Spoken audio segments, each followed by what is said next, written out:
Ma'am, I've started recording. You are starting the meeting? Yes, please, let's begin. Has everybody joined? I'll just check that. Yeah, just have a look because it's sharp 11 and in our tradition we have to be punctual. Ma'am, please begin the meeting. People will join. Okay, We already have 40 participants as of now and they are joining. start Sonia.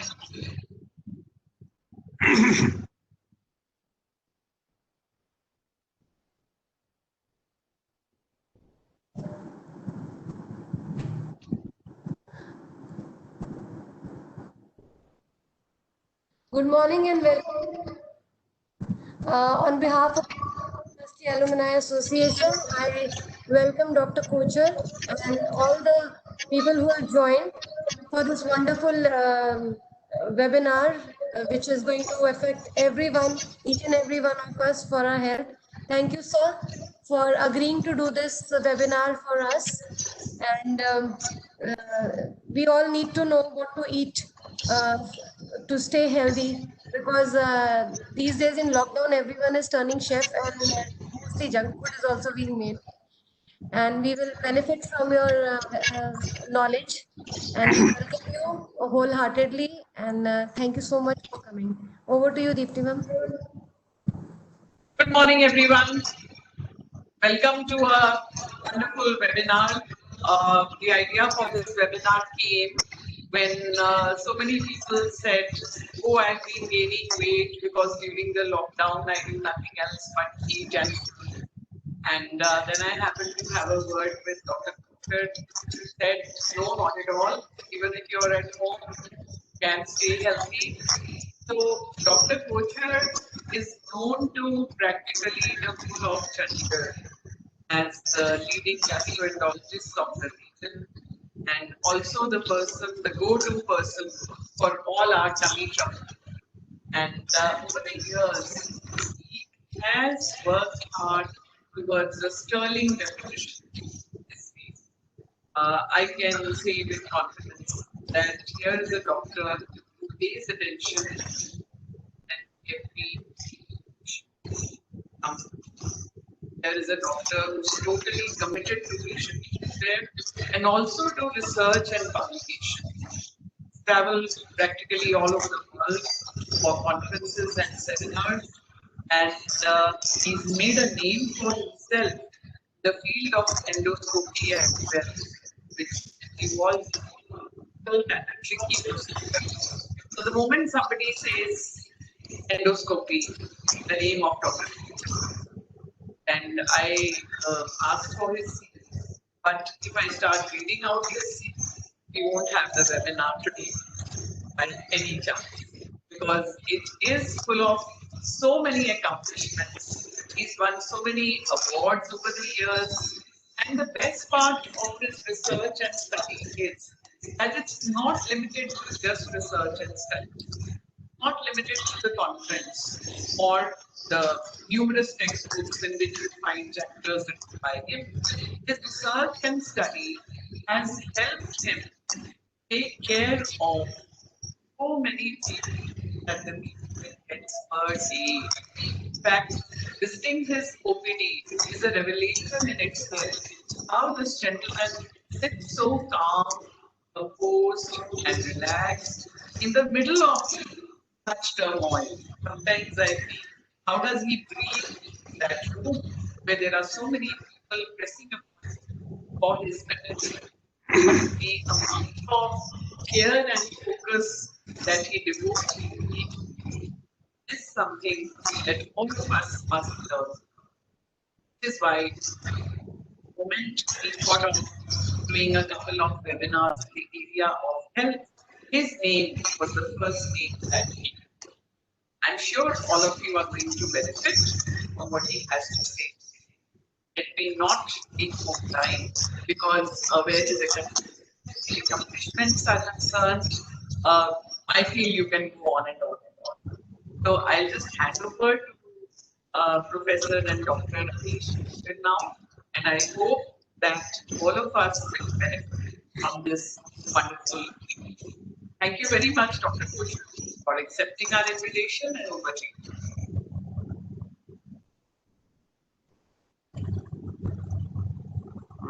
How do I share my slides? Yes, please, you can start. Just click on share page. You'll see an icon in front of you where you have the video. Next to the icon of your camera, there is a share screen button.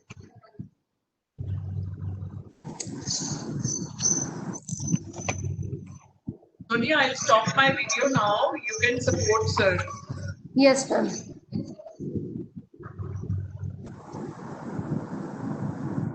Sonia, just guide me. How do I? Yeah.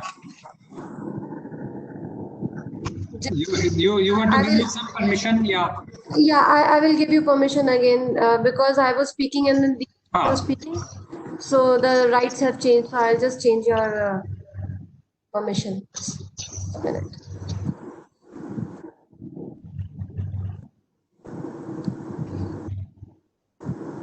Just give me one.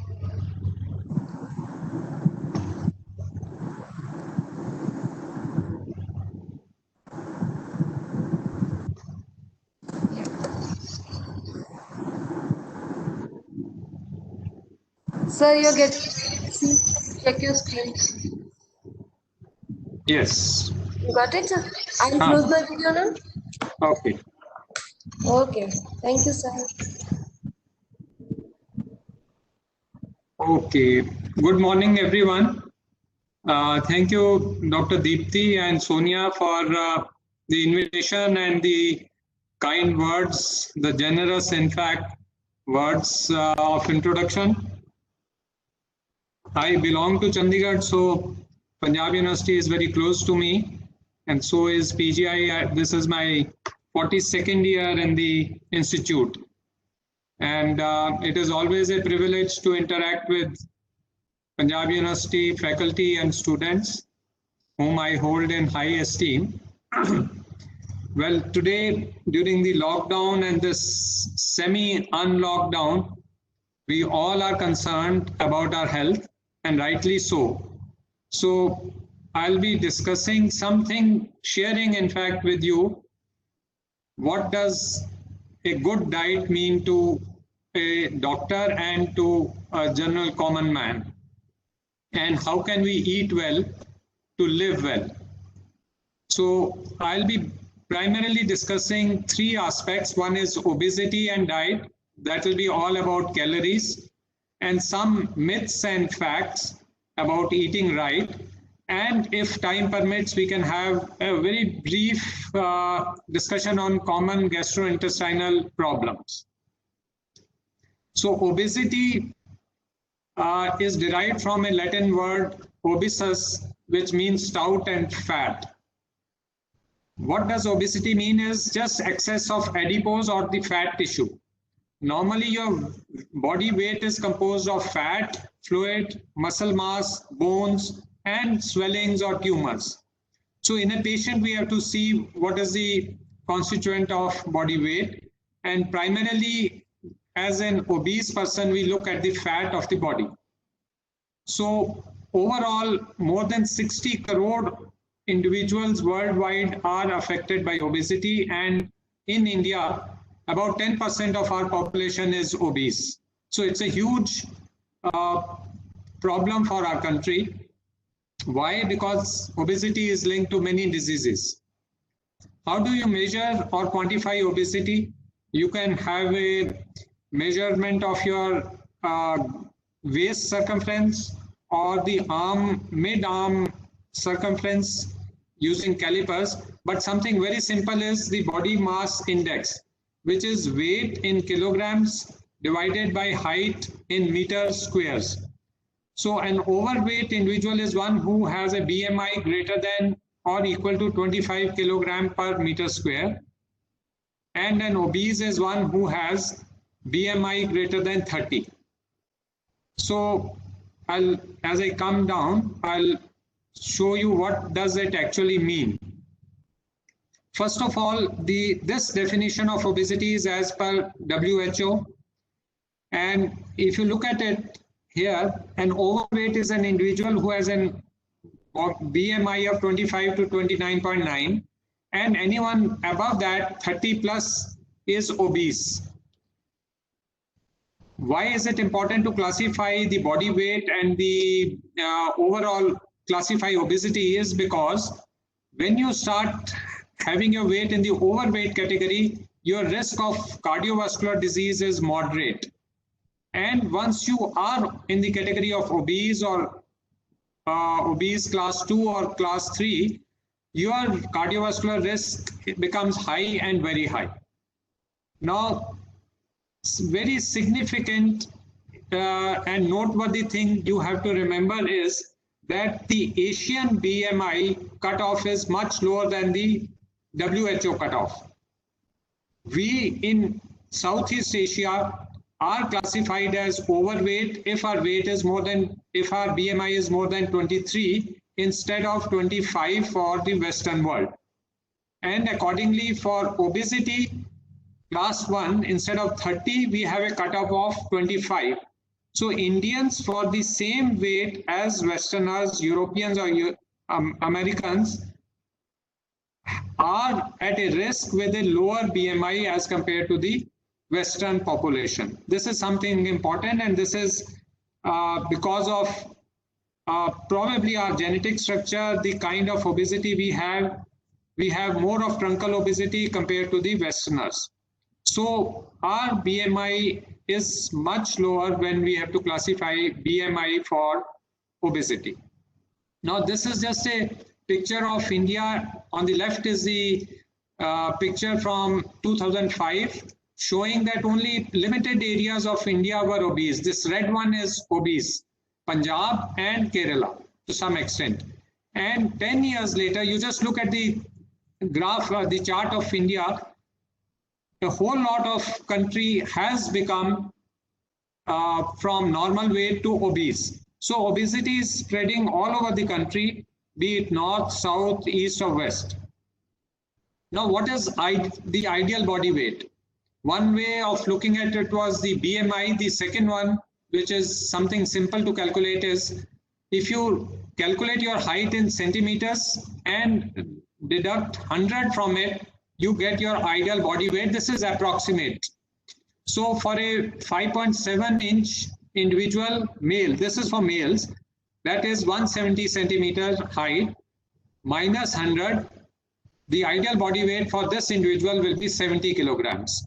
So this is one simple crude method of seeing whether you are obese or not. The ideal classification of obesity will be according to the body mass index. So this 70 kilogram will amount to normal weight, 75 will be overweight, and 80 onwards will be obese for a 5 feet 7-inch individual. So what causes obesity? It is basically a mathematical calculation between how much energy or calories you are consuming and how much calories or energy you are spending. How do you spend energy? By walking, by doing exercise. Even a sedentary activity like sitting on a chair, you are consuming energy. Even while sleeping, you are consuming energy. You are spending energy.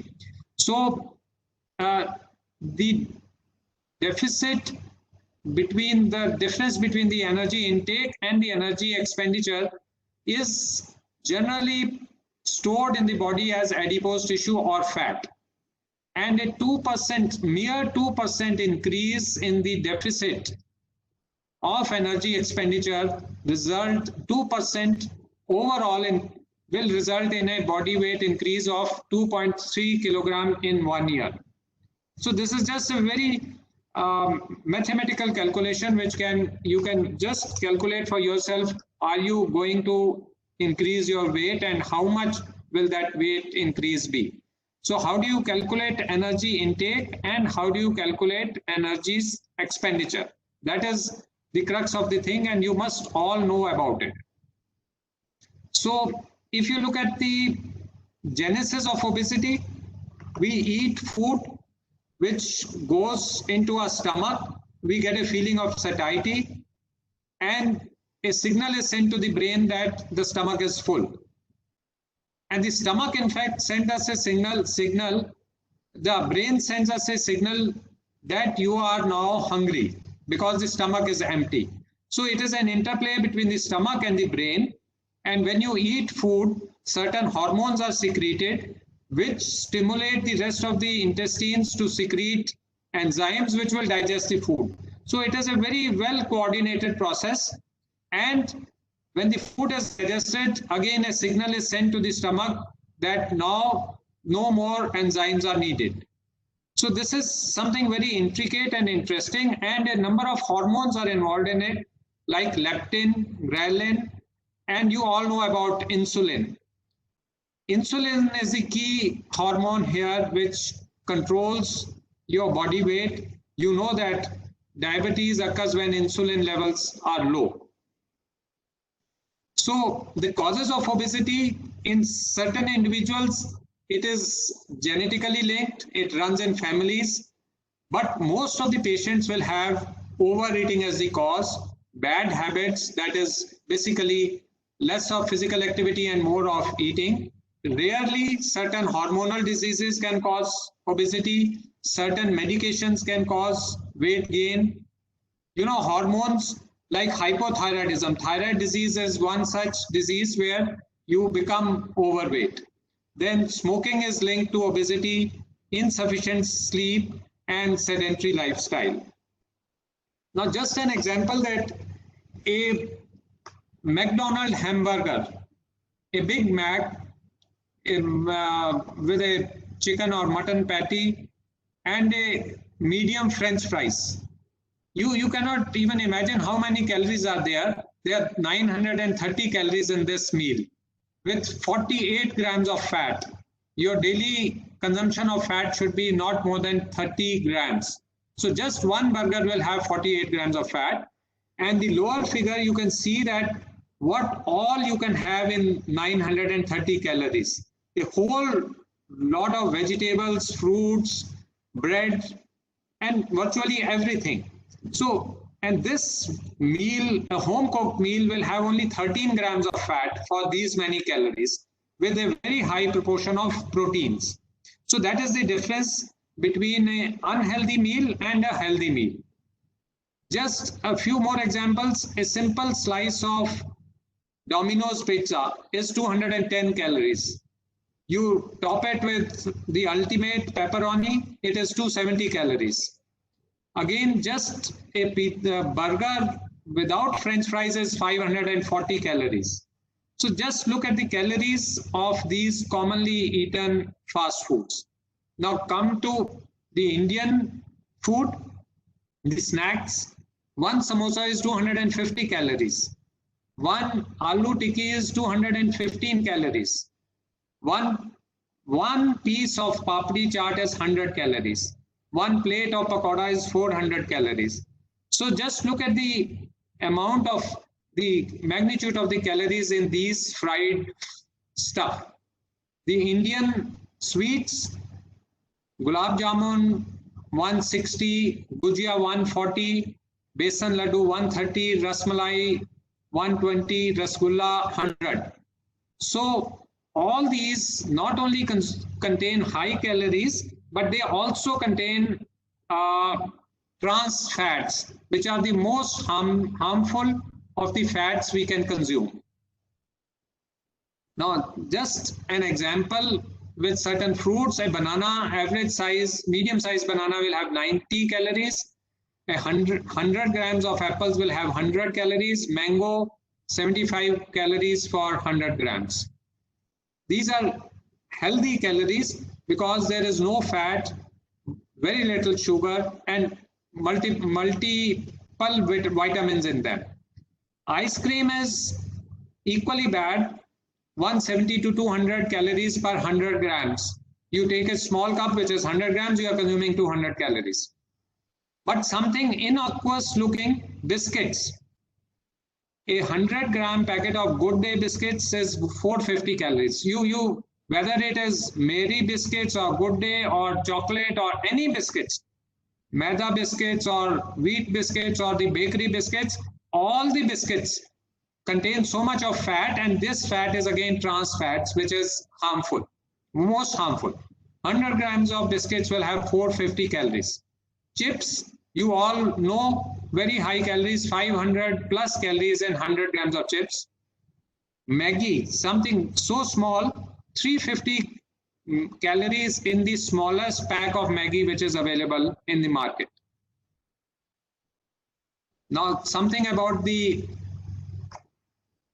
beverages, alcoholic beverages, 100 to 150 calories in a can of beer, and one drink of vodka, gin, or whiskey will have 100 calories. Now, when I come to the consumption of calories, the expenditure of calories, I'll tell you that how much will it amount to for a brisk walk. How will you consume calories? This is to bring up that issue, that how long do you have to burn 100 milliliters of any of these beverages. Coca-Cola, 5 minutes. 250 ml of Coca-Cola, you need to jog for 5 minutes. For whiskey, 45 ml, you have to jog 27 minutes.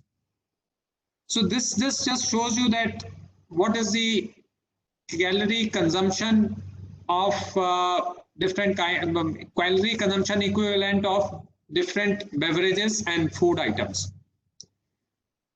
Now, obesity is linked directly to diabetes. If the BMI is more than 35, you are at a 3 times more risk of developing diabetes. Obesity is linked to increase in cholesterol or dyslipidemia. A 10% increase in body weight, there is 12 milligram per deciliter increase in cholesterol. That means if you reduce your body weight by 10%, your cholesterol will come down by 10 milligram per deciliter. So if your cholesterol is elevated, you must reduce weight. That will help. Obesity is linked to hypertension through a number of mechanisms. Obesity can cause many gastrointestinal diseases, starting with GERD or the gastroesophageal reflux disease, gallbladder stones, fatty liver disease. It can cause lower plasma testosterone in males, and in women it is linked to uterine cancer and polycystic ovarian disease in younger females. Because of all these things, hypertension, dyslipidemia, diabetes, you are at an increased risk of cardiovascular complications, that is heart attack, if you are obese. Then you all can understand that if you are 70 kilo versus 90 kilos, your joints will be under that much of more pressure, more stress, and you get osteoarthritis, you get more chance, you are at a more chance of accidental injury because of decreased motility. Then obesity is also linked to a number of psychological problems, starting with depression. A number of cancers are linked to obesity, starting with esophageal cancer, gallbladder cancer, breast cancer, pancreatic cancer, bowel cancer, and the cancer of the uterus. So obesity is one of the major reasons, one of the major predisposing factors for many of the malignancies.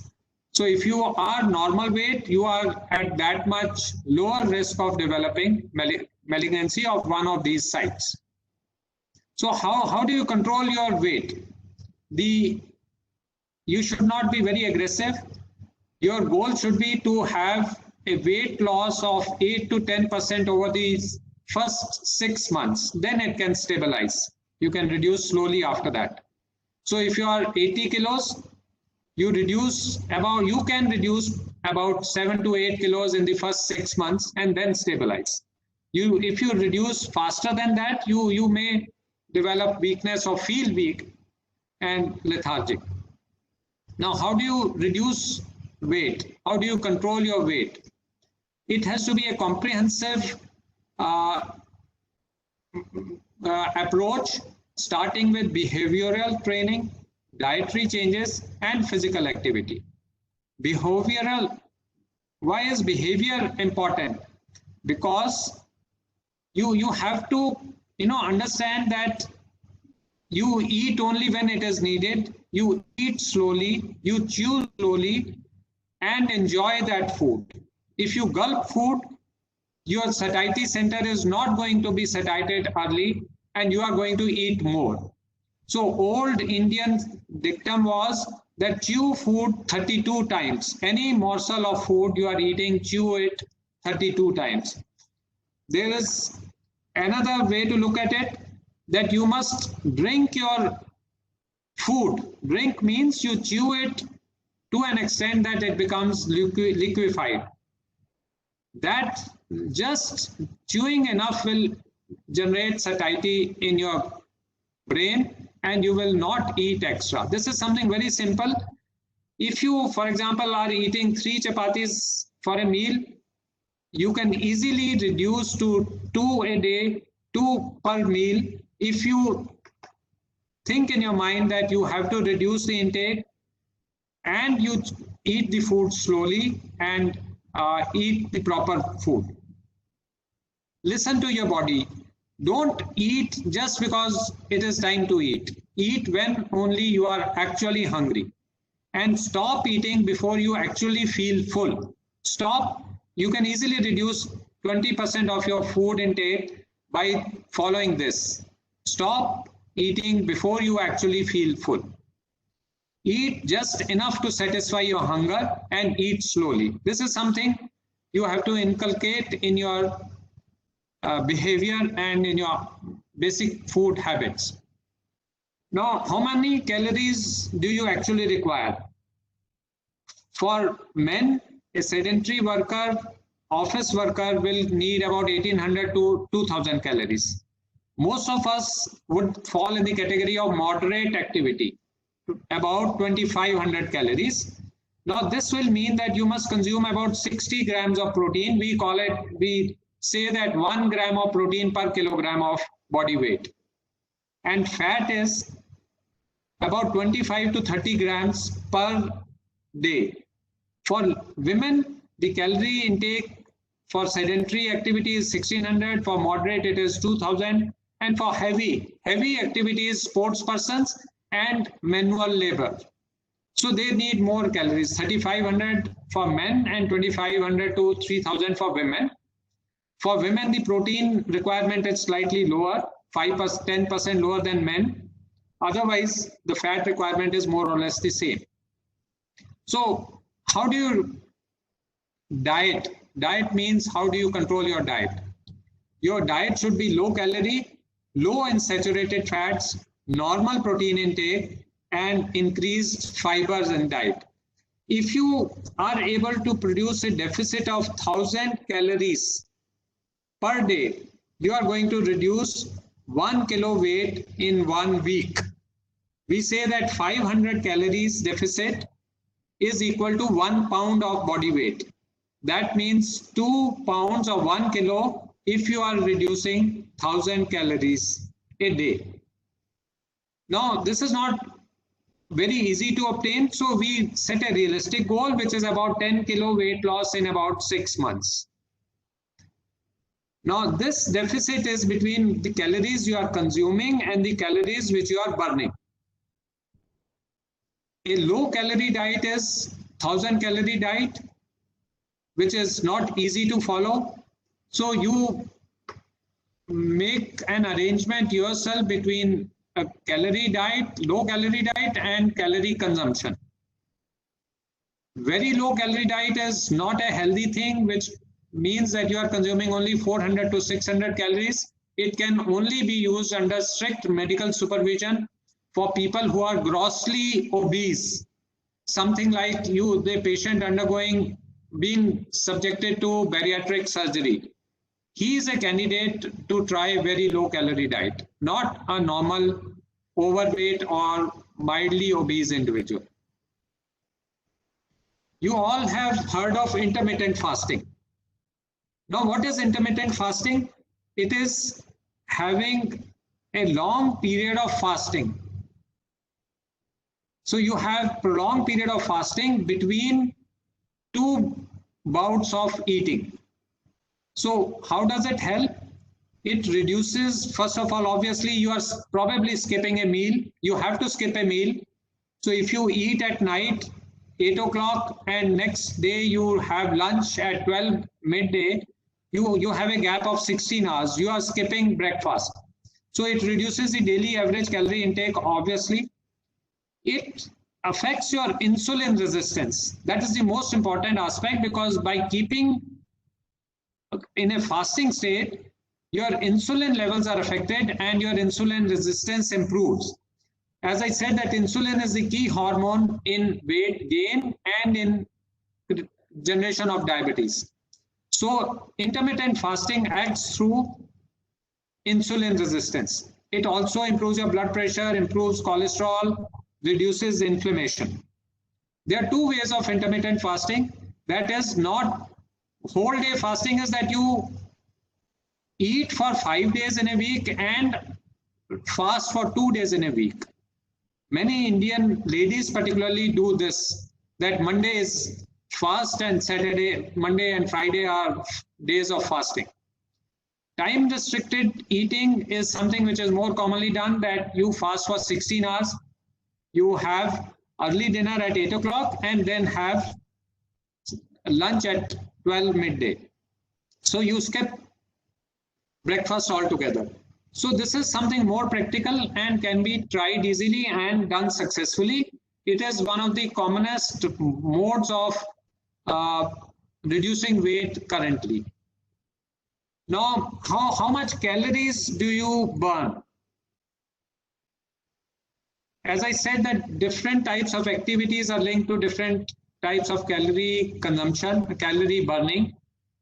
Just sleeping, you are burning 60 calories in an hour.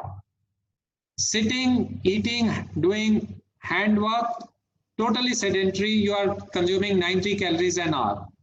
This is the requirement of the body, but these many calories are burned in the normal body functioning. So if you are doing housework or simple sedentary office work, the so-called babu in the office, you are consuming 140 calories in an hour. Now this is very little or just the normal sedentary work. Compare it with moderate activity, which is 150 to 300 calories per hour. Walking at slow pace, you are consuming 180 calories. Walking at brisk or moderate speed, you consume about 250 to 300 calories per hour. Yoga consumes a significant amount of calories, 280 calories in an hour. So it's a very good exercise to reduce weight. Then more vigorous activity like hiking, aerobics, you can consume up to 400 calories. Weightlifting is very good. You consume 500 plus calories in an hour. Extreme activity, more than 500 calories per hour is jogging and running or swimming. Playing active games like tennis and basketball, you can consume up to 600 calories in an hour. So this gives you just an idea about how many calories you will be burning if you are walking fast. Walking fast is 6 kilometers an hour. That means you take 10 minutes to walk 1 kilometer, which is brisk. So you will consume, if you walk for 1 hour, you will consume 250 to 320 calories, and this range is because of your body weight. If you are about 60 kilos in body weight, you will consume you will burn 250 calories. If you are about 70 kilos, 75 kilos, you will burn more calories. So the burning of calories is also dependent upon your body weight. So more your body weight, you are going to burn more calories. Now, something which I alluded to earlier, one samosa is 250 calories. You will need to do 60 minutes of brisk walking. One gulab jamun will mean 35 minutes of brisk walking. One beer can, 30 minutes of brisk walking. And one packet of Maggi noodles, 1 hour and 15 minutes of brisk walking. So this is something which you can remember, and whenever you have any of these, samosa or a beer or a Maggi or a gulab jamun, you just calculate that how much time will it take to burn those calories. Now, as I said, weight reduction is in your mind. You have to condition your mind, start eating less, start eating slowly. You need motivation, and you need a diet plan, and you need a physical activity plan. Now, coming to the second aspect, some myths and some facts about your diet.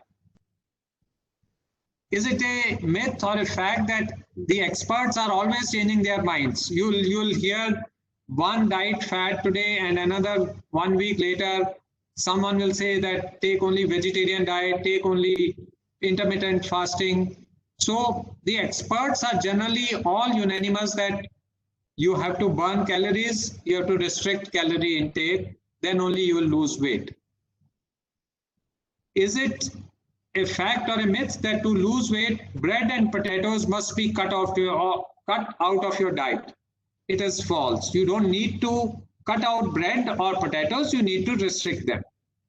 Potatoes are fattening. No, they are not. Brown bread is just as nutritious as whole meat bread. No. Whole meat bread is definitely better than brown bread. Quite often the brown bread is just cocoa mixed in maida. So the whole meat bread is one which is made of wheat and is much more nutritious than white bread or brown bread. Skimmed and semi-skimmed milk are not as nutritious as whole milk. This is again false. The amount of proteins in milk remain the same. Skimmed and semi-skimmed milk is only different from regular milk in terms of fat. So the protein content and the energy value is the same except for fat. Honey is better for you than sugar. No. Honey and sugar are equally good or equally bad. You have to consume in moderation. Margarine contains fewer calories than butter. No. The calorie content of both is the same. Olive oil is better than any other cooking oil. No. All oils are the same. Fats have 9 calories per gram. Be it desi ghee, be it butter, be it olive oil, be it saffrola. All oils have the same fat. Biscuits are good. Again, something wrong. I pointed out that whether it is Mary biscuit or Good Day or chocolate biscuits, they virtually one piece of biscuit will have 30 calories. The rusks, the so-called low-calorie food for us, as an accompaniment of morning tea, a rusk will have 45 to 60 calories. The most dangerous of all the foods which we eat is namkeens. The namkeen we eat as a snack with drinks or coke or in the evening, that is virtually as many calories as chips, 450 calories per 100 grams. So what you require is a balanced diet with optimum amount of carbohydrates, proteins, fats, and then it has to have enough of fiber, vitamins, and minerals. So we all have been taught in school that balanced diet or a wholesome diet is what we require. But we, in our day-to-day life, because of the fast-paced life, we have deviated from that. So what is a healthy diet? 1 gram per kilogram of body weight should be the protein content of your diet. So for a 60 kilo male, it should be 60 grams of proteins, which is not something very easy in a vegetarian diet. In a vegetarian diet, most of our protein content will be from milk products or cereals, the lentils rather. Soya bean is a very good source of vegetarian protein. How much carbohydrates? That is, carbohydrates are sugars and carbohydrates are what we get in our grains. Wheat and rice, they contain carbohydrates. They should constitute 40 to 50% of your calories. You must not take more than 10% of your calories as sugar. Fats, average of 25 to 30 grams of fat is required. Saturated fat is not good. It must be less than 10% of your fat intake. So if you are taking 30 grams of fat, only 3 grams of fat should be saturated, that is meat, butter, palm oil, cream or ghee. Trans fats are the worst fats, and they are there in baked food, fried food, all the fried food with samosa, pakoda and all the stuffed puris, they have trans fats. Biscuits have trans fats. So they must be in the minimum possible amount. So the food pyramid, healthy food pyramid contains the maximum amount should be grains, cereals like wheat or rice, beans, starchy vegetables. You should take 6 or more servings. Next is the vegetables, 3 to 5 servings. Fruits, 2 to 4 servings. And as you come up, meat and other high protein or fat containing things should be 2 to 3 servings. Milk, 2 to 3 servings. And fried food, sweets, alcohol should be on among the least consumed of the healthy diet. Fruits are good for vitamins, magnesium, calcium. Nuts are an excellent source of energy and vitamins. Though nuts contains fats, but nuts contain very good proteins, and they also contain rare minerals like manganese, magnesium, and vitamins like vitamin E. So you have nuts and seeds. The whole pumpkin seeds or chia seeds or flax seeds are excellent sources of omega-3 fatty acids, which are protective fatty acids for your heart. So nuts and seeds should be an important constituent of your diet. Grains, as I said, be it wheat or maize or rice, they are all good. Sprouted grains are very good. Sprouted dals or grams are very good. The sprouts, all of the sprouts have extra vitamins. B complex vitamins are generated in the sprouts. So the best source of vitamin B complex for vegetarians is sprouts. Eggs and dairy. Eggs and dairy are the richest sources of calcium and proteins. So milk or curd or cheese and eggs. For the non-vegetarians, eggs or fish or chicken. Now, you must know about your milk. The regular milk is 3 to 4% of fat. Fat-free milk is 1% or 1.5% of fat. So, except for growing children, you do not require extra fat or even normal fat milk. You should take fat-free milk, that is 1 to 1.5% of fat. As I said, all the milk, all the different varieties of milk have the same amount of proteins. And by milk, I mean milk and milk products like curd made at home, or even the Verka and Vita milk, Verka curd are also made of fat-free milk. So they are very healthy, good amount of source, good amount of proteins and low fat. Oil in cooking, as I said, average you require 30 milliliters per day, and some fat is already there in your food, in your eggs, in your meats, in your nuts. So for a 4-member family, your average oil of all kinds, butter, safflower or canola or ghee, should not be more than 3 liters per month. For a smaller family, that much less. For people who consume more of non-vegetarians, you can even reduce it further. You must eat less of salt. Salt is not a good thing. Adults should not take more than 6 grams of salt a day, and 75% of the salt we eat or require is already contained in our food, in our soup, in our vegetables. So you should not take extra salt. Now lastly, in about 5 minutes, I'll take up common GI problems. Now, for everyone, you must understand that there are certain warning symptoms which call for medical attention. There are certain symptoms which you can just wait for them to get over. They do not call for medical attention. like bleeding, whether in the vomiting or in your stools, is something which must be addressed by a doctor. If you have unexplained weight loss, that means you are not on a diet or you are not doing exercise, vigorous exercise, and you still lose weight, you must go to a doctor. Recent onset of constipation in the elderly, you must consult a doctor. Any swelling or lump in the abdomen or anywhere for that matter in the body is a call for the doctor. Recent onset difficulty in swallowing, something very sinister, you must consult a doctor.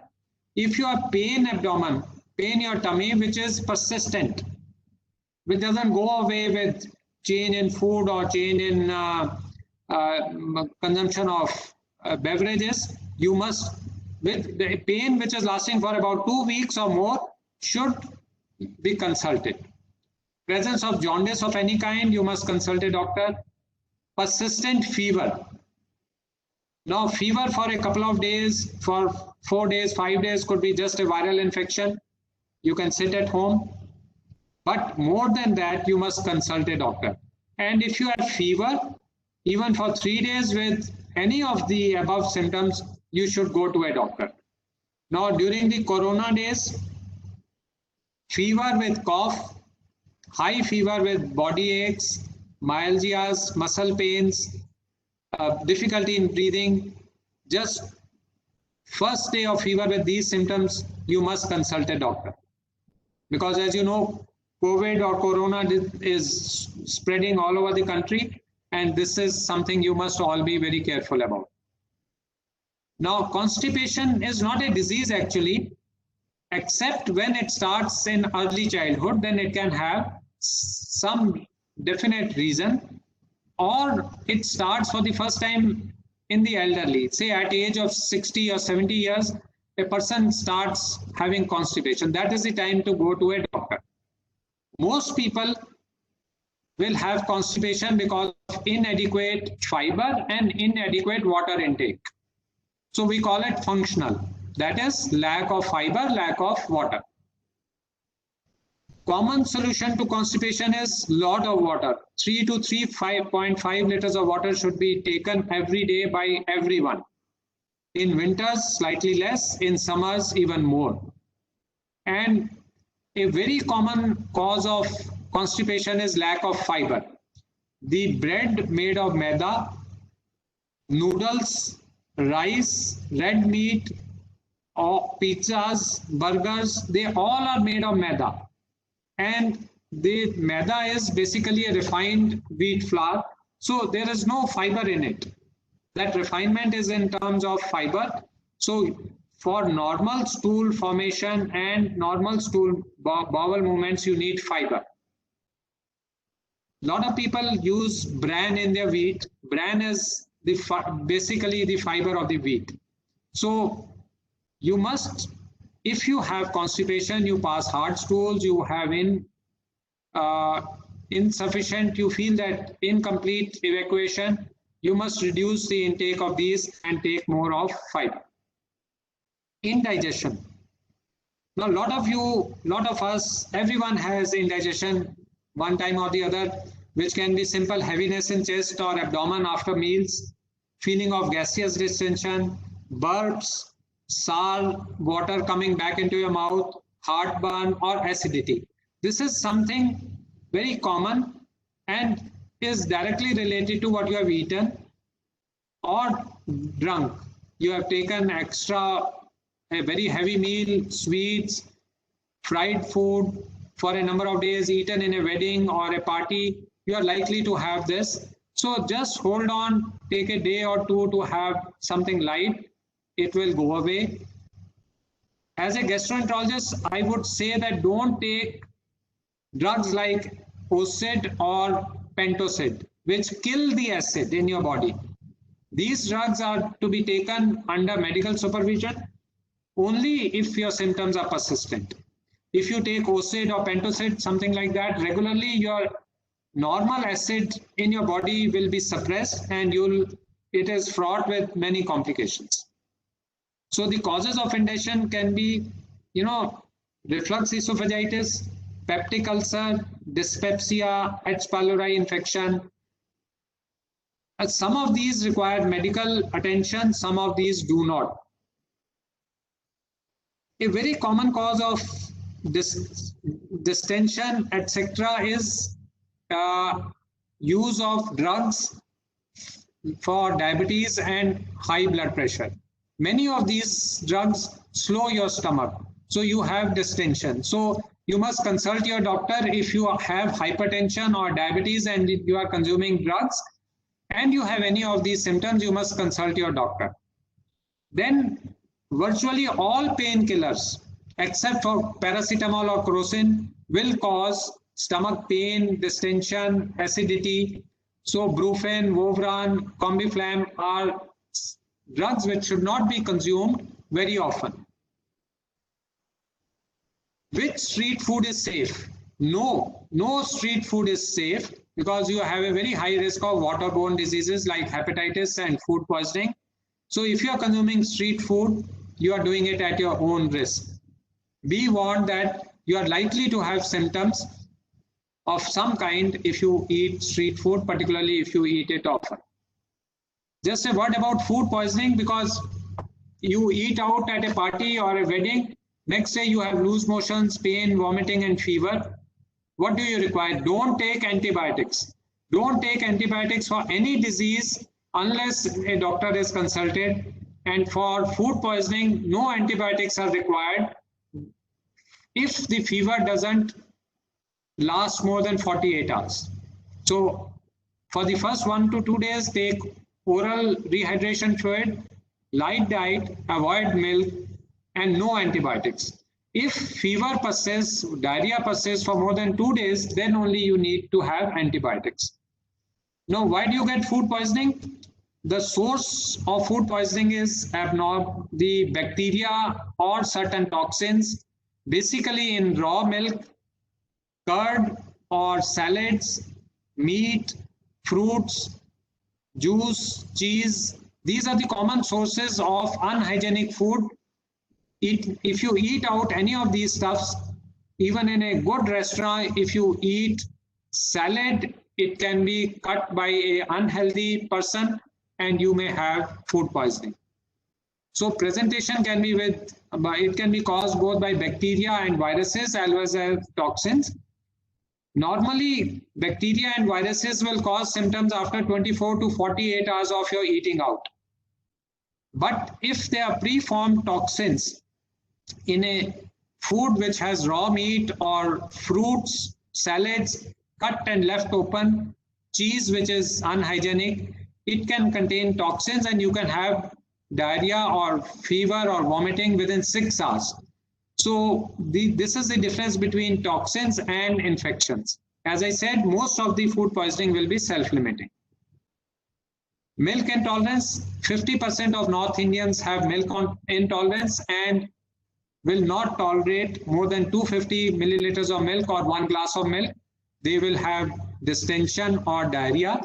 So many of us have this. I also have milk intolerance. I cannot consume more than 1 glass of milk in a day. So be warned that something easy to diagnose.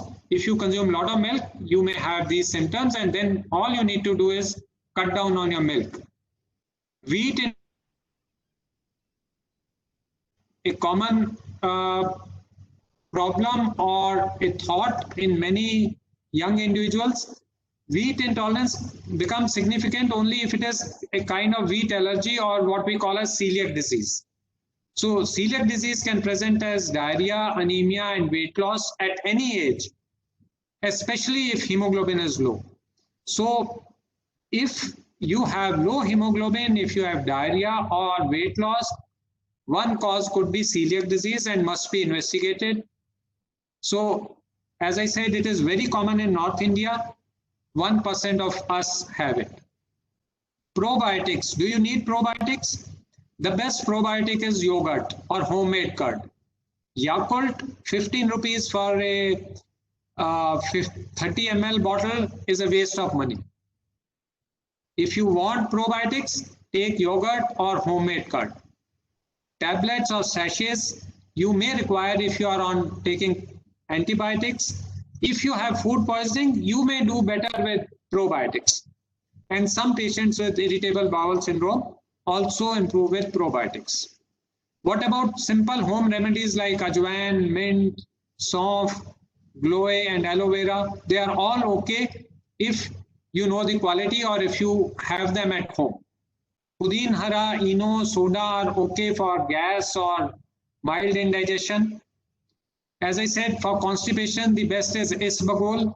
You can take Trifla, but for constipation, you must avoid laxatives unless prescribed by a doctor. For diarrhea, something very simple, take isbagol or bale juice. Bale is a fruit. You get it in powder form or fresh fruit, or it is also available as a juice. So for diarrhea which follows eating out, you can take bale juice. So to summarize, dear friends, eat right to avoid disease. Overweight or obesity is unhealthy. You must check your calorie intake and do regular exercise. Avoid street food and don't medicate yourself. At least no antibiotics and no painkillers. And most food poisoning is self-limiting. Thank you. All you have to know and remember is health is wealth. And I'll be happy to answer if there are any questions.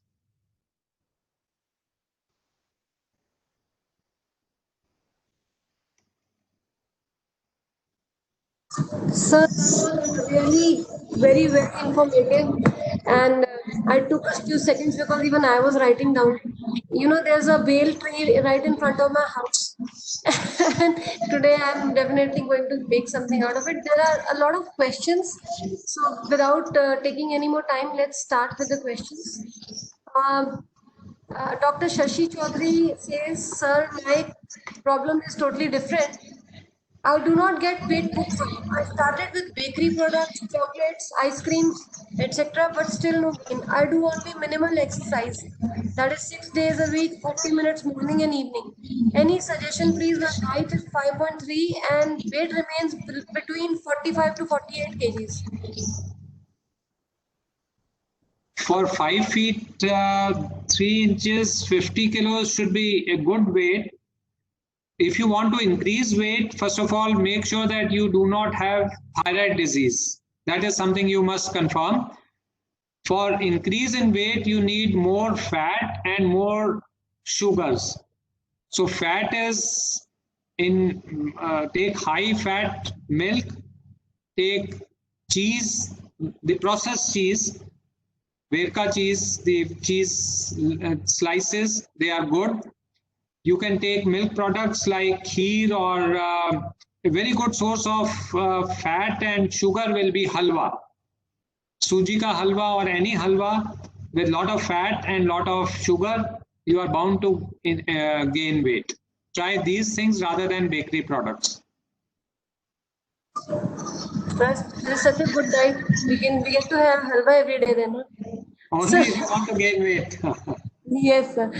Okay, next is from Mr. Amit Kumar. He says, okay, he's asking recording of this event. It will be available on YouTube in one day.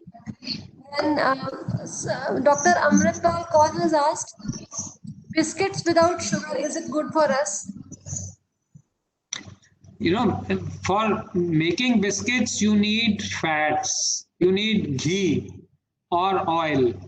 And most of that oil will be, the commercially available biscuits are made of trans fats. They are not healthy. So in any case, if you can cook biscuits at home, nothing like that. You can moderate the amount of fat and sugar, nothing like that. You can make them very high in fiber. But the commercially available biscuits are not good, not for anyone. So then, something related to this question only, that if we don't take biscuits or namkeen, then what should we take as snacks? And for kids also, what snacks should we give them? A whole wheat bread is very good. Fruits are very good. Nuts are very good. So these things can be taken, then anything made of, poha and upma, they are good snacks. But namkeen is the worst. As I said, namkeen is fried, and each small 3-4 millimeter item of that namkeen is coated with oil, and that oil is trans fats, the worst oil. So namkeen is the biggest culprit, followed by mithai. Mithai, why? Because lot of trans fats, lot of sugar, and most importantly, lot of unhygienic milk, adulterated khoya, adulterated milk. So these are the reasons why I would say that mithai should be excluded out. Yes, for snacks, whole wheat bread or a chapati roll, sandwich of whole wheat bread with a lot of vegetables and maybe paneer or cheese, that's something good and healthy. Okay.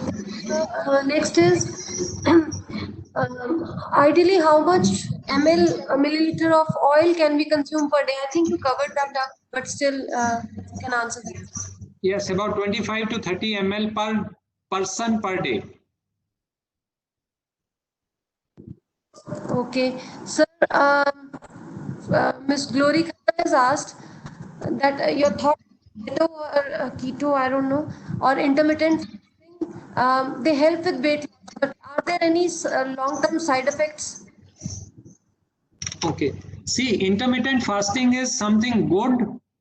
It can be practiced, and it basically you are skipping one meal and giving your body rest. Your hormonal secretion is put to rest. So you have prolonged period of fasting. That is the best way of reducing weight. Keto diet is something which should, the actual keto diet is kind of a starvation diet and should be done only under medical supervision. Because for proper keto diet, you are producing ketosis, that is, you are burning your fats and producing ketones in your blood and in your urine. So that has to be done just short of getting your ketones in your blood or urine. So that can only be done under medical supervision. It should not be tried otherwise. So half-hearted keto diet will be of no use. The best way of dieting will be controlling your calorie intake, and if you want to diet, intermittent fasting will be something very useful. Okay, sir. So Ms. Madhu Bansal is asking, is it healthy to have milk tea and how gluten sensitivity can be diagnosed? Okay, I thought I'll cover milk tea. See, milk has fat, so low fat, 1.5% fat milk is good. The yellow packet of Verka or Vita is the ideal. That has about 100 calories in a glass of milk. So you can just calculate the amount of milk you are taking. Milk and curd have the same calories, same proteins, same everything. So curd made of fat-free milk, you have the calories. You take Verka curd, the calorie count, the fats, the proteins, everything is written on that. Same way, all milk products in the market, particularly of Mother Dairy or Verka, have protein content, fat content written on it. Biscuit packets have fat content written on it. So one must look at the nutrition value of each dietary thing you are buying from the market. Now, gluten sensitivity. Gluten sensitivity is wheat sensitivity. Some people are intolerant to wheat. There are two varieties. One is celiac disease, that if you take wheat, you get anemia, you get diarrhea, you get weight loss. That is a disease. The other is gluten sensitivity, that some people, when they eat wheat, they get a feeling of bloating or a feeling of fatigue sometimes. So that's a very small group of people who, if they stop wheat or gluten, they'll feel better. So that is something to be tested and tried.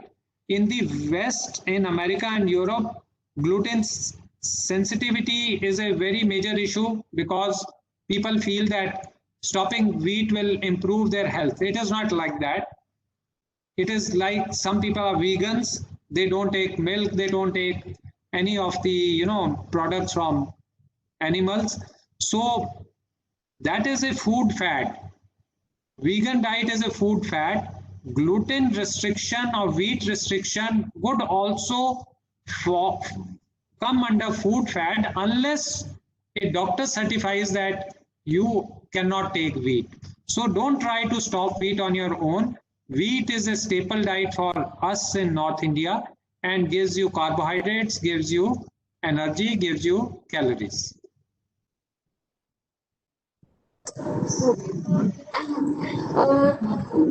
Mr. B.S. Gopalkrishnan has asked, does consuming less than required amount of oil per day drives the body to produce more cholesterol, thus resulting in excess cholesterol? Should I repeat the question? Please repeat it. Does consuming less than required amount of oil per day drives the body to produce more cholesterol, thus resulting in excess of cholesterol? No. Consuming less than required will not convert any of the food items into cholesterol. See, just to elaborate a bit on that, whatever we eat, carbohydrates are in wheat, rice, cereals or lentils or dals which we eat. They are primary sources of carbohydrates. Fats are, oils of all kind. Oil, ghee, butter, they are all fats. Sugar is also a carbohydrate. Fruits have a lot of carbohydrates. Now, extra fat which you eat is going to, whatever fat, there are different kinds of oils. Something like, which oil should you be consuming? 30 years ago, desi ghee was commonly consumed. Then came a phase when it was said that desi ghee has bad fats, should be consumed in lesser amount. But the consensus now is that you must consume all kinds of fats, and ideally you must mix different kinds of fats. So one day you cook in olive oil, one day you cook in desi ghee, one day you cook in mustard oil, like that. There are certain oils which are not good, but most of them are out of the market, like dalda or the ghee kind of a thing. The local ghee that has been taken off. They were hydrogenated oil, so they have been taken off the shelf. So ideally you must consume different oils in different meals, or say use olive oil in your salad, olive oil to cook your egg or to cook your chicken, desi ghee as tadka in your dal. So you can moderate that. Extra carbohydrates consumed will get converted into fats. So extra carbohydrates which you are consuming, particularly sugars, they'll be very rapidly converted into fats in the body, and part of that fat will be cholesterol. That was quite informative, sir. Different kinds of oils for different dishes. So next question is, I'll just take up a few more questions, and then we can always have sir's contact number. Sorry. Next is, are there any remedies for increased acidity during summers?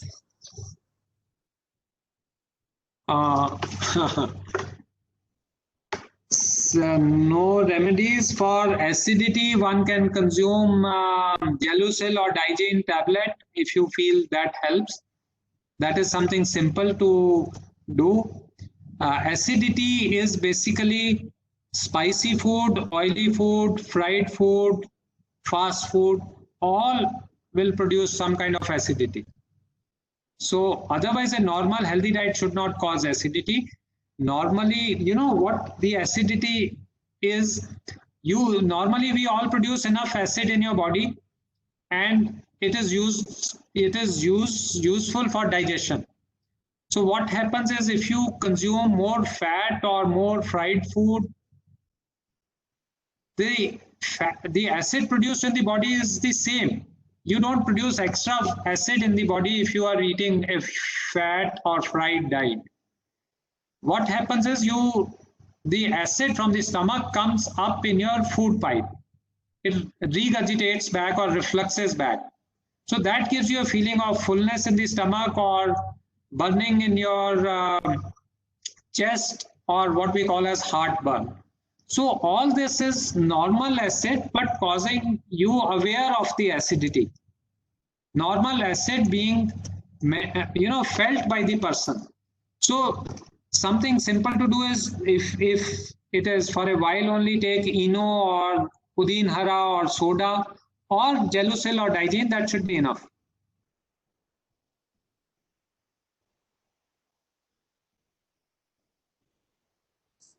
Sir, I'll take the last questions, and for all the participants, we've copied your questions and we'll mail them to sir, because we cannot take up all the questions today due to the time constraint, and then we can email to you your the answers after asking sir. So one last question is, because this seems to be a little urgent because of the operation involved.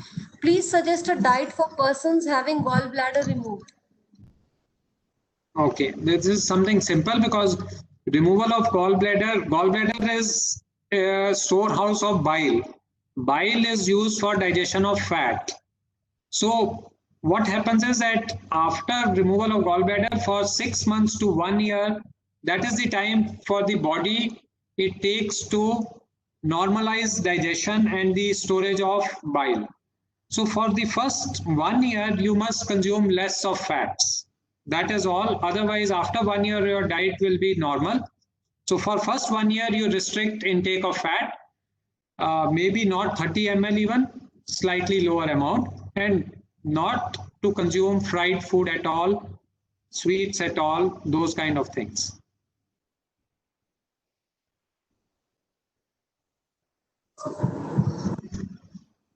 Thank you, sir. I think the rest of the questions will have to come in the email itself, because there are a lot of questions, but there is Dr. Shivani Kaushal who has messaged quite a few times, because her daughter has pancreatitis. I don't know how to pronounce it, pancreatitis. Pancreatitis, yes. Yes, and she wants to talk to you about her daughter. Ma'am, you have not put in any specific question. Can you please ask the specific question, as in I'll try to unmute her if possible, then. No, I think on a public forum, let us not get into diseases. Okay. She can send me an email. You can forward my email ID to her. I'll be happy to answer her. Okay, sir. Thank you so much. And thank you for taking out the time and agreeing for this webinar, sir. It has been so informative, and so many myths were busted.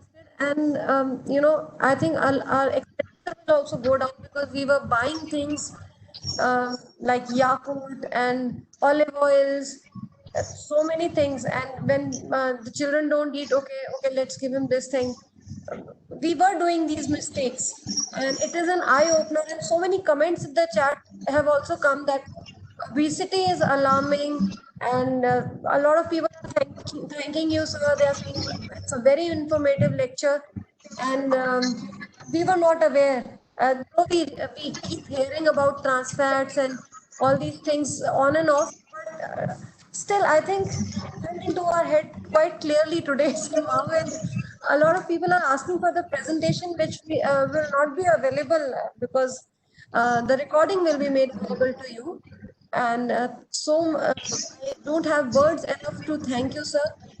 With your experience and your expertise, we have gained a lot of information, which is really, really valuable to us. And while you were giving the presentation, a lot of people join in, and we have around 120 participants we have by the time, we were 10 minutes into the presentation. So it went very well. Thank you so much, sir, for your time. And uh, we are Thank you, Sonia, and thank you, Dr. Deepthi, and the EU Alumni Association for giving me this opportunity to have an interaction with you. Maybe when the times change, we can have a, in-person interaction. That will be even more rewarding. Thank you very much. That's a great idea, Dr. Kocher. We can do that. Thank you. thank you all the participants and for your wonderful comments that are pouring in. Sir, everyone is thanking you and asking, can we have another lecture about this? We'll see to it. Okay, so I'll end the meeting today, and we'll be sending you the recording. Thank you, everyone. Thanks a lot, everyone.